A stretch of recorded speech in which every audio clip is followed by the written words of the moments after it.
Hey, what's up? Serena here from thriftdiving.com. Today we've got a fun project. We are going to be taking this 4x8 sheet of pegboard and we are going to be framing it. We're going to paint it. We're going to do some stenciling, and I'm going to show you how to make some custom wooden organizers that are going to be a lot more affordable than going to buy the wire ones, because those things are very expensive. So we're going to do that today. Today's video is being sponsored by Arrow Fastener. I love their tools. They have been a long-time sponsor of this channel, of thrift diving, so a big thanks to them. You can find a list of all the tools and materials down below, as well as some other projects that I've done with Arrow Fastener. But right now, let's jump into all the tools and materials that we're going to need to frame out this huge 4x8 sheet of pegboard. This thing was not easy to lug home in a minivan when you got to take the seats out.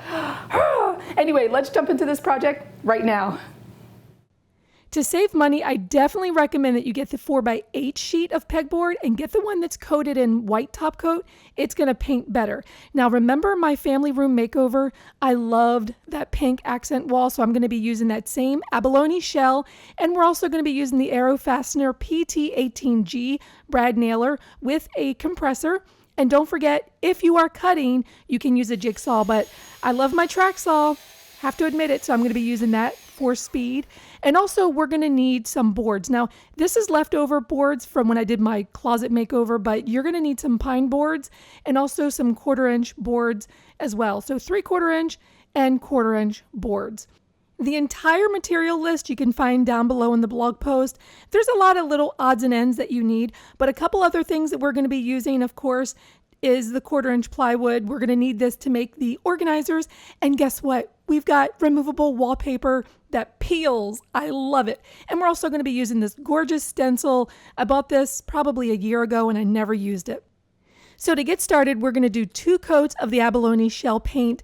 And this is why I love the white pegboard, because it's already ready for paint. All you have to do is put 2 coats, let it dry, and then we can stencil. If you did the MDF that's not primed and ready, then what's going to happen is you're going to have to prime it, you're going to have to paint it. It's just a hassle. So pay the extra expense, get the white acrylic top coat, and be ready to go. So you'll notice here that I'm using the yellow tape. This is a sensitive tape because if you are taping, you don't want it to peel off your existing paint. I'm using a sample pot here. It's perfect for stenciling, but notice how I'm really offloading that paint on the foam roller. You don't want to overpaint this, because if you do, guess what it's going to do? It's going to bleed through this stencil and it's not going to look good. So I'm taking my time here. It's a very, very light coat. And once you go over it with 1 coat, leave it in place and then go over it again with a 2nd coat. So remember, multiple light coats. And then once you're pretty satisfied with the coverage, lift it up very gently. You don't want to get any smears. And then you're going to move it to the next section. Now, these stencils, I was mentioning this in my podcast, these stencils have little reference points on them. So when you go to reposition it, you're just going to line it up with those reference points, put your tape in place, and then continue. You'll notice on the side of the pegboard, there's some gaps there. Don't worry about that, because after we're done and we're repositioning this into different places, making sure everything is even, we'll go back and we'll fill in those little areas along the side to make sure that the entire pegboard is stenciled. But we're going to use those reference points, make sure everything is lined up, and just keep going. And you'll see there on the end that I had just a little bit of a gap near the edge. So using those reference points, I was able to fill that in. And I did do it on the left side as well. So overall, this looked really pretty. And I was moving on to the next step, which was cutting the boards. Now remember, the top and bottom boards were 8 feet, but the ones on the side were a little less than 4 feet. So I cut those to size using the track saw.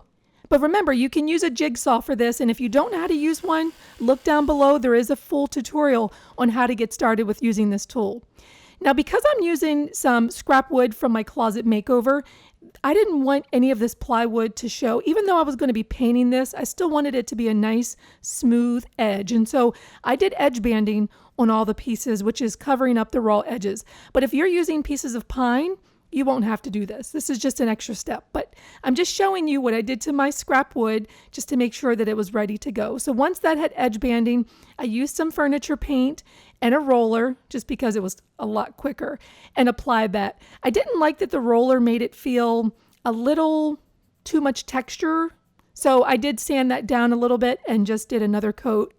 So the two 8-foot pieces were going at the top and the bottom, and then the pieces that were a little less than 4 feet were going on the sides. And right in between the holes there is where I did some of the wood glue.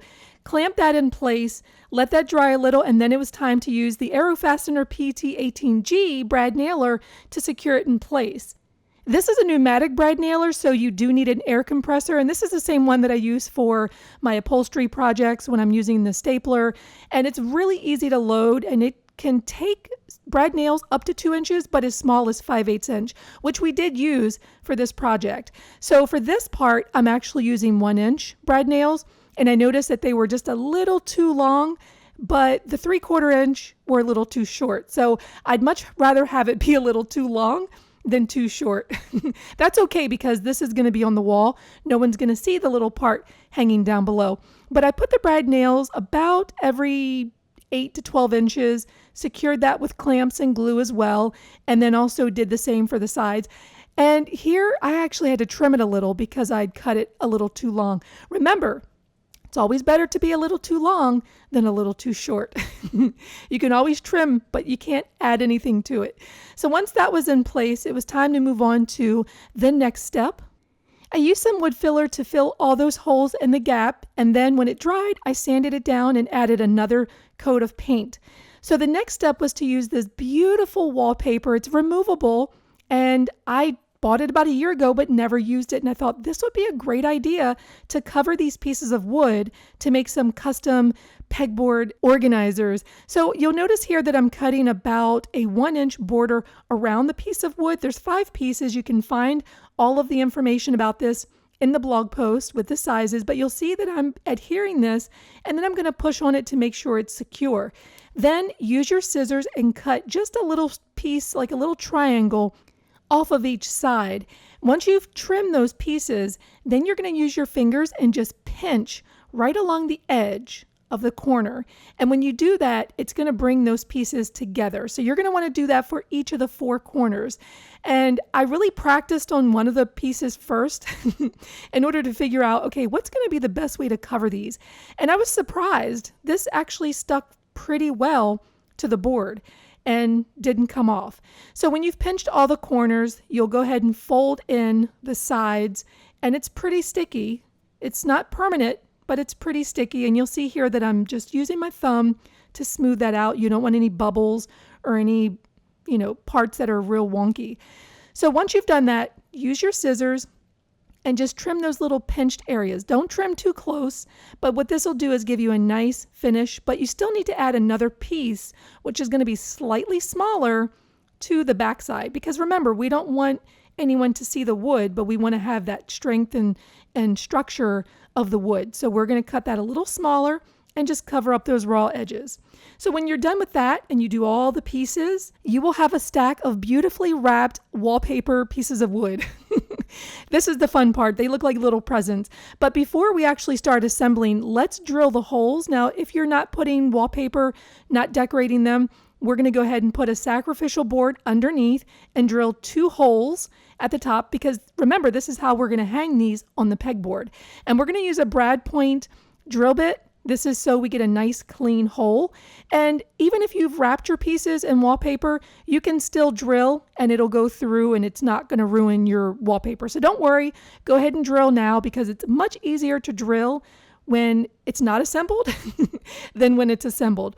So we'll have 5 pieces for each part, and we're going to start with attaching the sides, and this is where we're going to need the brad nailer, and we're going to start by attaching the sides. And you'll notice that with the brad nailer, we're putting that right up to the edge, but we're also keeping our fingers out of the way. What this is going to allow us to do is to get right in the center of that 1/4 inch plywood without blowing out our nails.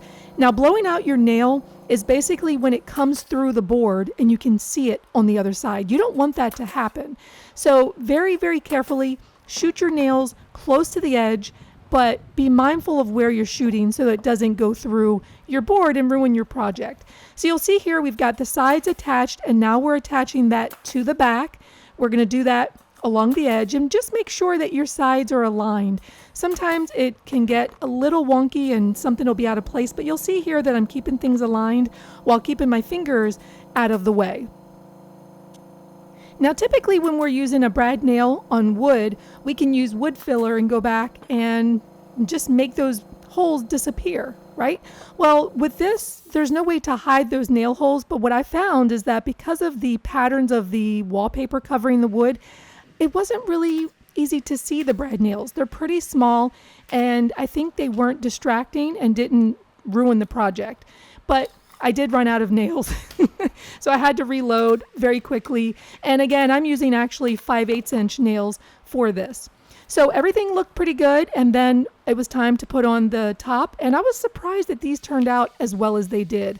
I really thought that I was going to run into some problems or that the wallpaper wouldn't fit, but that didn't happen, and they looked fantastic. This makes me excited to order some more removable wallpaper. And remember, you're customizing these so you can do different patterns and different sizes and shapes. So the next thing was to find the studs. We needed to mount this thing to the wall. So I found the studs and then took one of the 8-foot boards that I had in my junk pile, my scrap pile, made sure it was level, and used, I think, 4 2.5 inch screws in order to mount this to the wall. And then I measured down 4 feet and put another board on the bottom. Now, remember, this is for my she shed, so I was really just putting this up for demonstration. Once the shed comes, I will take this and put it in the shed. My husband did come and help. I couldn't do it all on my own. And I did attach this with 3 nails at the top, or 3 screws at the top, and 3 screws at the bottom. And this is what it looked like. Oh my gosh, this looks so amazing. I probably would want to go back and add a little bit more support, but I think this looks fantastic. And look at those custom boxes. I mean, come on, who would have imagined wallpaper could be so cool? So stay tuned because you're going to see this very soon in my she shed. I love this project. Oh my gosh, I cannot wait to get this into my she shed. I mean, the boxes, the stencil, everything was just beautiful. And it has more than enough space to fit everything that I need. In fact, I probably will make 2 of these. Anyway, if you love this project, be sure to give it a thumbs up. Big thanks to Arrow Fastener who sponsored this. You can find them at arrowfastener.com. Go back and learn all about the tools that we used, learn how to make these, check out the blog post, and I will see you next video.